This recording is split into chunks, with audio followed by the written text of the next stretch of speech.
Second match गर्ने क्यानको लक्ष्य छ, तर एक्ज्याक्टली फाइनल भएको छैन। यो कुराहरू नेपाल क्रिकेट संघले चाँडै नै सार्वजनिक गर्छ। गभर्नमेन्टले जुन बनाएको स्टेडियममा फर्स्ट फेजकोमा 10,000 क्यापासिटी छ र नेपाल क्रिकेट संघले क्यान टिम ओनर्स त्यसपछि अब गेस्ट स्पोन्सर्सहरूको लागि करिबन अब क्यानको चाहिँ 45 जिल्ला प्रदेश गर्दाखेरि करिबन तपाईँको 25-30,000 सबै स्पोन्सर्स प्लेयर्स फ्यामिली गर्दाखेरि 25-30,000 जति एक्स्ट्रा हामीसँग क्यापासिटी हामी डेभलप गर्दैछौँ।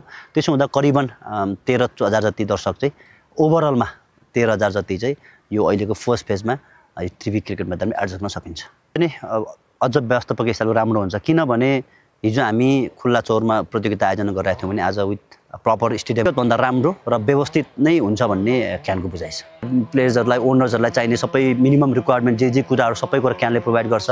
सँगसँगै अब बाथरुमको व्यवस्था पनि राम्रो हुन्छ। मेन कुरा चाहिँ बाथरुम हो, निट एन्ड क्लिन हो। त्यसो हुँदा हामीलाई कुनै पनि कुराहरूको चाहिँ यसपालिको दोस्रो संस्करणको सिद्धार्थ ब्याङ्क नेपाल प्रिमियर लिगमा कुनै पनि कुराहरू कम्प्रोमाइज नगरी निश्चय पनि नेपाल क्रिकेट संघले आवश्यक प्राइभेट सेक्युरिटीहरू नम्बर अफ सेक्युरिटी बढिराख्ने सुरक्षाको दृष्टिकोणको संवेदनशील छ। सँगसँगै नेपाल प्रहरीहरूसँग चाहिँ